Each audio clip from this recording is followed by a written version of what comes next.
So I'm going to just take you back, as Andrew has mentioned.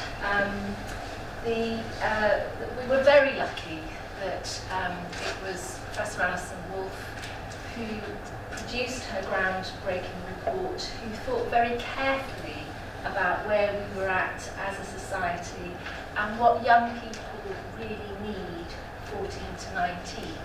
And I think whatever complexion of government we have going forward, the high-level principles in terms of she very carefully avoided the term of parity of esteem, but the importance of rooting the work of young people towards their dream job in whatever pathway they can get to, and the importance of really eroding the challenge we have around youth unemployment, and really looking at what young people need from a teaching and learning point of view so that they can succeed and fulfil their potential.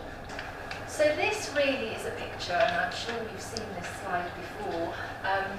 Obviously, this has been about making sure that there is rigour in the system, and we've all got, particularly those of us who have been working with young people in the challenges of the changes to the testing regime, but introducing rigour alongside being able to invest this price per head you get per student into a systemic approach that supports young people. And this is all brought together through the study programmes and the importance of non-qualification activity alongside qualifications. And I will say a little bit more about changes to vocational qualifications at Key Stage 4 and 5. All of the changes have been supported by new accountability measures and minimum standards, which again are going to take time to filter through the system, programmes. Now, as I said, ministers are very hungry for a change, and from day one of introducing study programmes, the then Skills Minister, Matt Hancock, said to me, right, give me the evidence of the change on the 1st of August 2013. And so I'm saying, Minister, I've got news and it's bad. We won't actually know about all these changes until young people have gone through and done their achievements, etc. So we said, I know, we'll get Ofsted to do a review for us. And there were echoes in my mind of being at an AOC conference way back when I was chairing a conference of principals with Alison Wolfe, where a number of an audience such as yourself, was an audience of principals actually, who was saying, basically, tell us what to do, tell us what this means. And she said, be careful what you wish for, because you've got these reasons of flexibilities, don't get government to tell you what to do. Anyway, Ofsted, please will you do a survey for us? And of course they went out the first 2 terms, which was turned out to be a really helpful survey. Very hard-hitting messages for us. And one of the key messages was, there are pockets of excellent practice. Not everybody knows or understands the system, and we need to share the best practice across the nation, really, which is where the shared learning grants came in. And we've had the first round of grants we had 4 projects in the run-up to implementation. Then we had 10 projects in the first year. We've had 25 this year, and I'm absolutely knocked out at the changes and the difference that your approaches are making to young people. There's still a way to go, but in terms of meeting some of those Wolf challenges, we can say that there is a measurable impact already. Raising the participation has increased. We've got a greater number of young people in the system who are studying fewer yet more substantial qualifications. We're looking at the number of learning aims, And I can see that year on year, as we get braver, there will be an increasing amount of progress.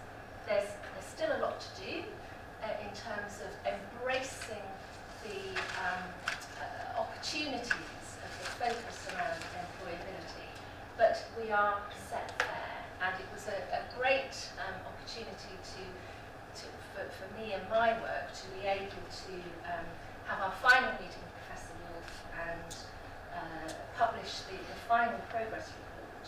And as Andrew said, it was most unusual for a government, A, to accept all the recommendations made by an academic, and then to actually work them through. And 20 of them have been delivered by my particular division. The 6 that are still in process are particularly around apprenticeships, because there've been, and I'm sure a number of you have been involved in sort of trailblazer projects there, and of course there were subsequently various apprenticeship reviews. But we work in parallel there, and then also a recommendation around Ofqual, moving from accrediting every time in qualification to actually looking at on a risk basis in terms of the awarding organisations and trusting them to work with employers to have appropriate content, appropriate assessment without having that validated in the same way by a regulator. Now, when I came to the region in January, I trailed this particular slide with you, which is really our attempt to describe on a page the 14 to 19 pathways, that you can see the overall schema in terms of the approach that we've been taking and introducing the new tech family of qualifications, which has been core to the VQ reform. The focus pre-16 is very much academic, but wanting to, through the accountability system, to also recognise technical awards that are available at level 2 that are GCSE equivalent pre-16, so that young people do get an opportunity to be introduced to the world of work and subjects including business, construction, engineering, computing, childcare, etc. And then post-16, the level 2 technical certificates, which again are GCSE equivalent and aimed at students who wish to enter trades and occupations. You can go direct entry through some of these qualifications. Some of them, such as in plumbing and hairdressing, some of them you then go on to the level 3 tech levels before you can go into that particular profession. So this slide hopefully builds on what I've just talked about and gives you the sort of clarity around the technical and vocational qualifications. Again, all the time I'm trying to explain what I now understand to be an extremely complex system if you're coming to it the first time.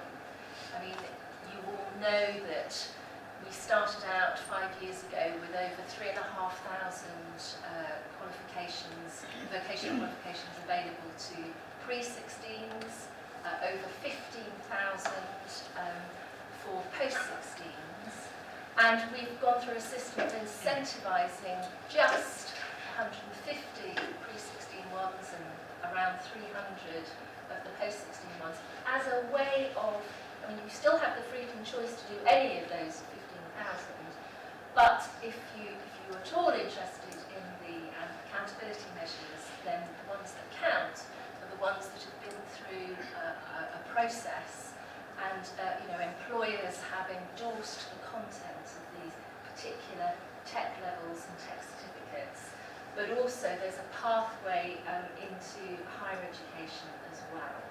And I think any future efforts will be how to work with all stakeholders, employers, and in fact, this came out of working with a group of employers because I showed them the previous slide and they were completely bamboozled because it was just too much information for them. They weren't at all interested in accountability, etc. They just wanted to know, what will young people in the future be leaving the education system with, or working with them in their premises towards?